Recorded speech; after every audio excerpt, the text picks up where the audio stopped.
بسم اللہ الرحمن الرحیم۔ اللہم صلی علی محمد وعلی آل محمد۔ رب اشرح لی صدری ویسر لی امری واحلل عقدۃ من لسانی یفقہوا قولی۔ السلام علیکم دوستو، میں ہوں ایک عام سا مسلمان فقیر معصوم وارثی۔ دوستو، انسان کے جسم میں یہ جو دل ہے، سائنس تو اس کے بارے میں کہتی ہے کہ یہ بلڈ پمپنگ اسٹیشن ہے،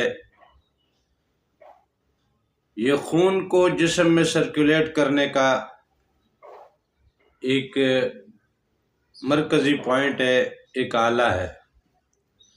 اب یہ دل پمپنگ کر کے پورے جسم میں بلڈ سرکولیٹ کرتا ہے، تو اس کا مطلب کیا ہے؟ اس کا مطلب یہ ہے کہ دل خون کو سرکولیٹ کرتا ہے تبھی ہم لوگ زندہ رہتے ہیں۔ یہ ہمارا ظاہری جسم جو ہے، اس ظاہری جسم کی مختلف چیزیں ضرورت میں تو ہے نا، کھانا اس کی ضرورت ہے، پینا اس کی ضرورت ہے، ہوا اس کی ضرورت ہے، خون کا گردش کرنا اس کی ضرورت ہے۔ اس کے اندر خون کی گردش ہوتی رہے گی تو یہ جسم کام کرتا رہے گا۔ اب اس کی گردش بڑھ جاتی ہے تو بلڈ پریشر ہائی ہو جاتا ہے، تب بھی آدمی یہ جسم جو ہے اس کو برداشت نہیں کر سکتا۔ اس جسم کی خامی دیکھو نا، اس کو خون چاہیے لیکن وہ اگر تھوڑا سا اسپیڈ بڑھ جائے تب بھی یہ جسم اس کو برداشت نہیں کر سکتا۔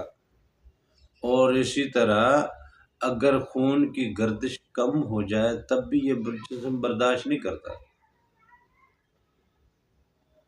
بلڈ کی سرکولیشن اگر سلو ہو جائے، لو ہو جائے، بلڈ کی سرکولیشن میں تھوڑی سی کمی ہو جائے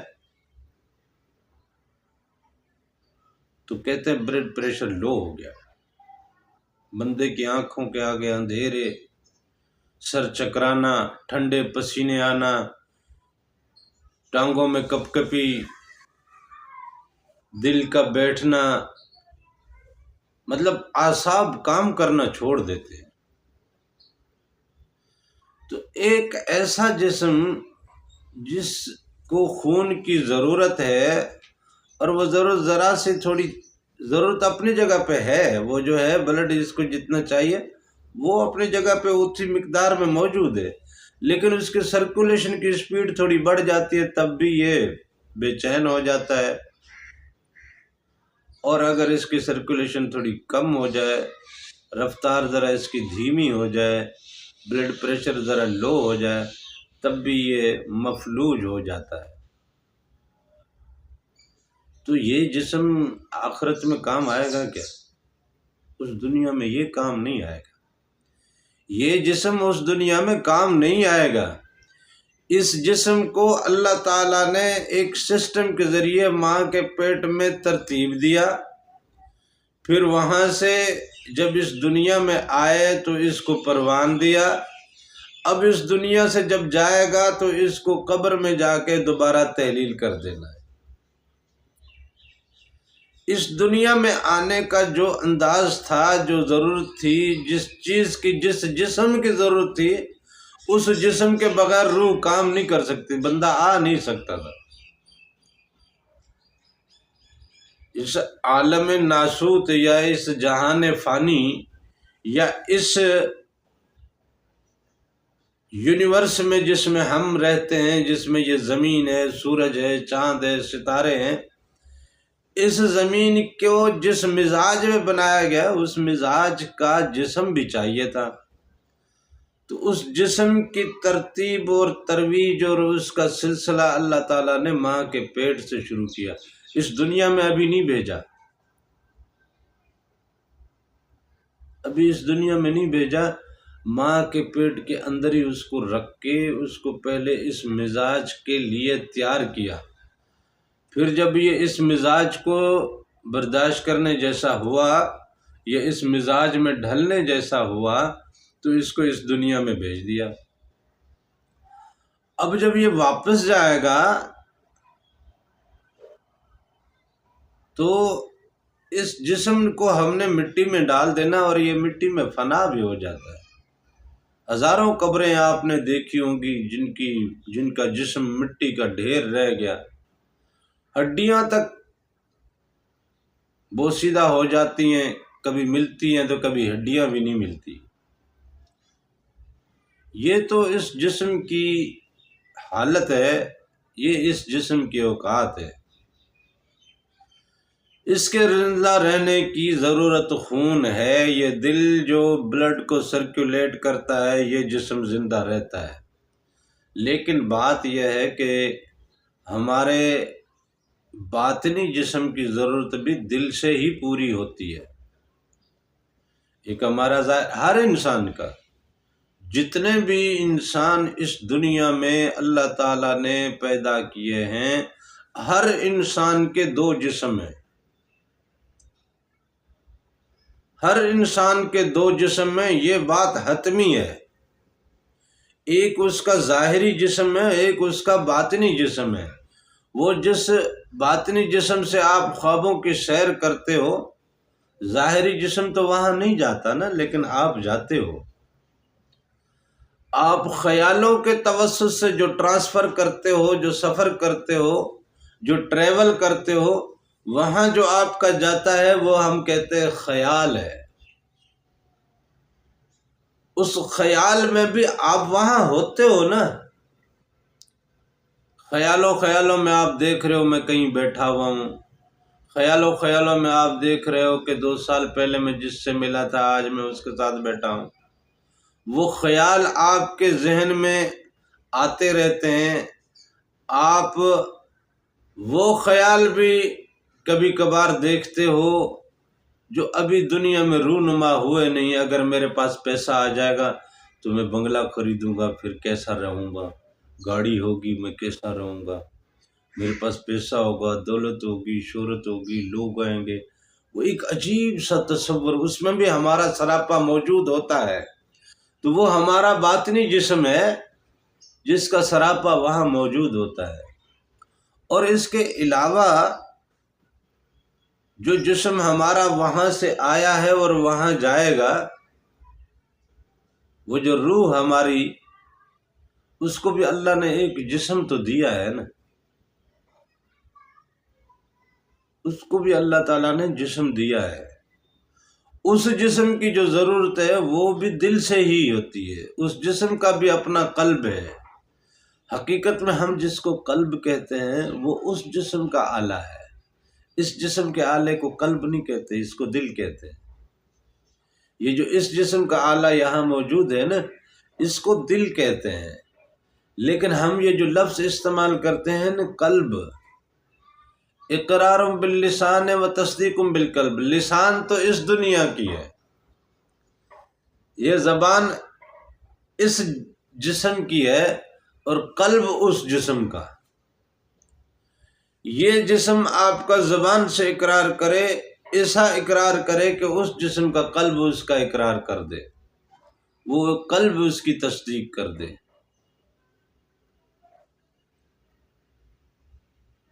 تو قلب حقیقت میں اس جسم میں کچھ بھی نہیں ہے۔ قلب بیسیکلی اس جسم کا ایک آلہ ہے۔ وہ اس جسم کے اندر، جیسے ہمارے اس جسم میں یہ دل جو ہے بلڈ سرکولیٹ کرتا ہے، قلب اس جسم میں نور کی سرکولیشن کرتا ہے۔ اور یہ جو ذکر قلب ہوتا ہے، یہ حقیقت میں وہ نور کی سرکولیشن کو رواں رکھنے کے لیے ہوتا ہے۔ اس قلب میں نور پیدا ہو اور وہ نور کو پمپ کرے اس باطنی جسم میں، پورے جسم میں نور کی سرکولیشن چلتی رہے۔ لہذا ہمارے دل میں جو ہے نا وہ خون کی گردش ہوتی ہے، لیکن قلب میں خون کی گردش نہیں ہوتی۔ ہمارے قلب میں خون کی گردش، قلب میں ہوتی ہے نور کی گردش۔ یا تو نور کی گردش ہوتی ہے یا نور کی گردش نہیں ہوتی۔ اگر نور کی گردش نہیں ہے تو پھر اندھیرا ہے۔ نور کی گردش ہے تو کہانی ٹھیک ہے، اور اگر نور کی گردش نہیں ہے تو پھر اندھیرا ہے، اور پھر اگر اندھیرا ہے تو پھر کیا ہے، پھر آپ کو بھی پتہ ہے، ہمیں بھی پتہ ہے۔ لہذا نور کے حوالے سے اس باطنی جسم میں جو قلب کا کام ہے وہ نور کی سرکولیشن تو ہے۔ اب نور کے حوالے سے بہت سارے لوگ پریشان ہوتے ہیں کہ یار میں تو ذکر نہیں کرتا، میں تو اللہ اللہ نہیں کرتا، میں اللہ اللہ کے علاوہ کوئی اور کسی اسم کا یا کسی آیت کا ذکر نہیں کرتا، تو میرے اندر تو نور پیدا نہیں ہوا۔ بہت سارے لوگ اس بات پہ پریشان بھی ہوتے ہیں، اور بڑا ہی وہ اس کا ان کے دل میں ایک عجیب کھلبلی ہوتی ہے۔ وہ حقیقت میں جو کھلبلی آپ کے دل میں ہے نا، وہ کھلبلی آپ کے دل میں وہ نور پیدا کر رہی ہے۔ وہ نور کی طلب جو ہے، نور کی تڑپ جو ہے، نور کی جو آپ کے دل میں ایک امید ہے، ایک آرزو جو ہے، حقیقت میں وہ خود بھی ایک نور ہے۔ اس لیے اس بات کی پریشانی نہ ہونی چاہیے کہ آپ کا قلب جاری نہیں ہے یا نور پیدا نہیں ہو رہا۔ دیکھو اللہ تعالیٰ بڑا رحیم ہے، بڑا کریم ہے۔ اگر کوئی یہ سمجھتا ہے نا کہ وہ کلمہ گو ہے، مسلمان ہے، تو وہ جنت میں جائے گا، اور جو مسلمان نہیں ہے وہ جنت میں نہیں جائے گا، بخدا وہ بہت بڑی غلط فہمی میں۔ اور اسی غلط فہمی نے ہمیں اس دنیا میں اس حال پہ کھڑا کیا ہے۔ بات یہ تھی نہیں، بات یہ ہے ہی نہیں۔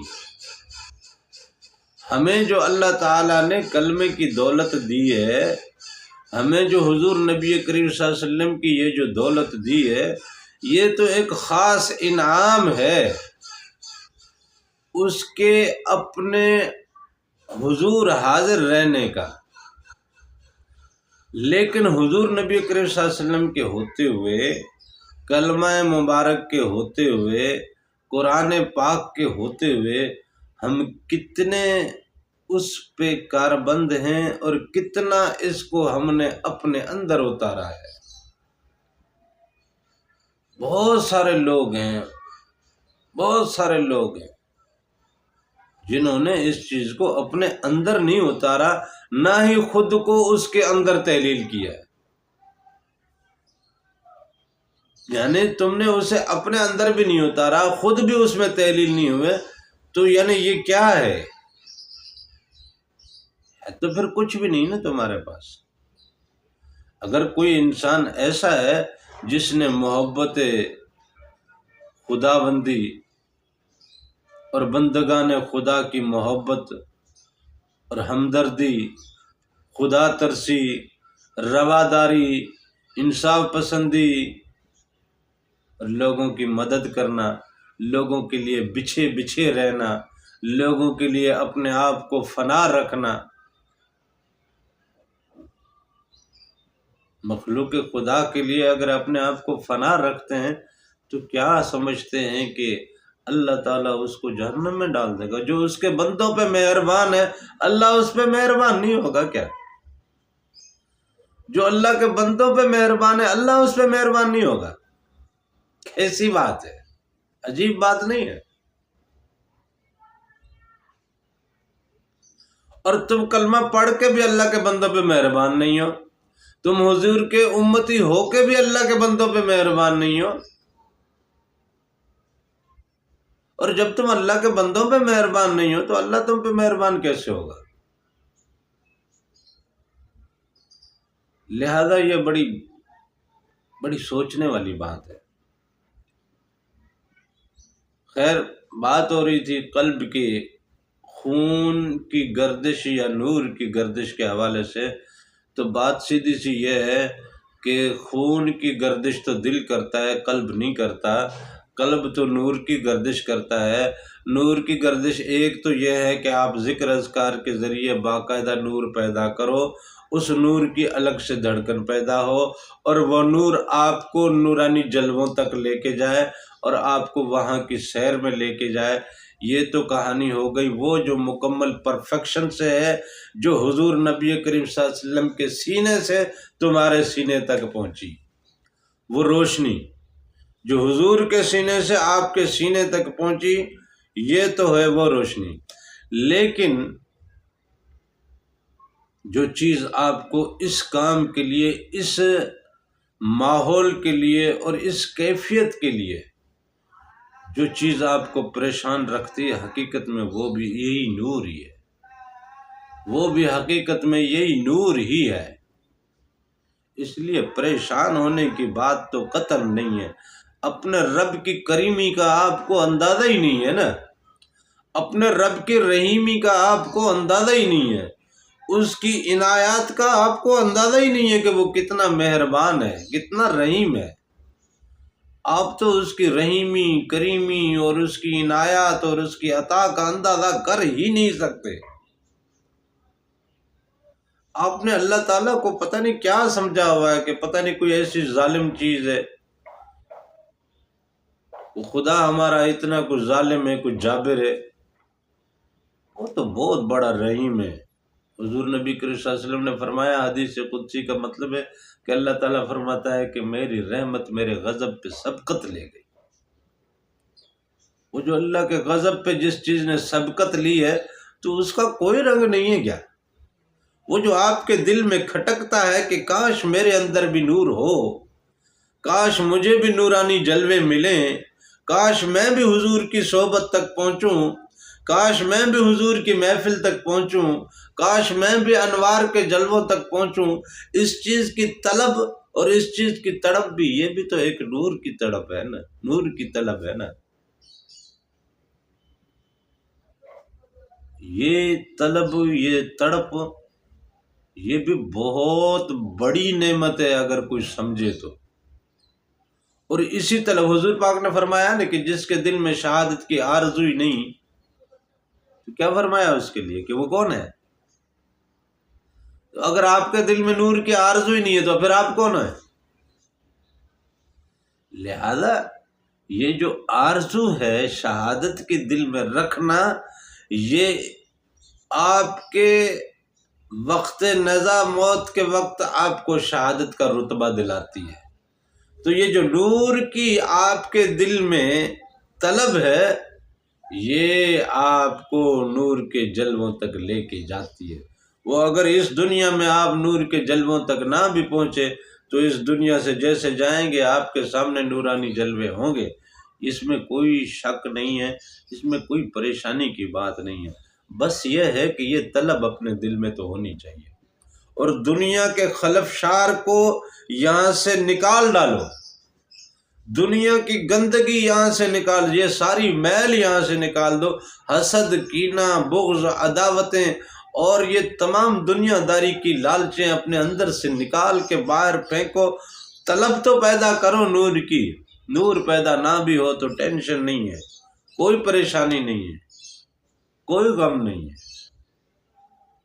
بس گند نکل گیا نا، صاف دل تو ہے نا۔ تو جب دل ہی صاف ہے تو صاف دل میں تو رب آ کے رہتا ہے، جب رب آ کے رہے گا تو پھر نور کے جلوے تو ہوں گے۔ لہذا یہ کام بڑا ہی پیارا کام، بڑا آسان کام ہے، بڑا مہربان کام ہے۔ اللہ تعالیٰ سے دعا ہے کہ وہ مجھے اور آپ کو اپنے اور اپنے حبیب کے عشق کی دولت نصیب کرے، آمین، جزاک اللہ۔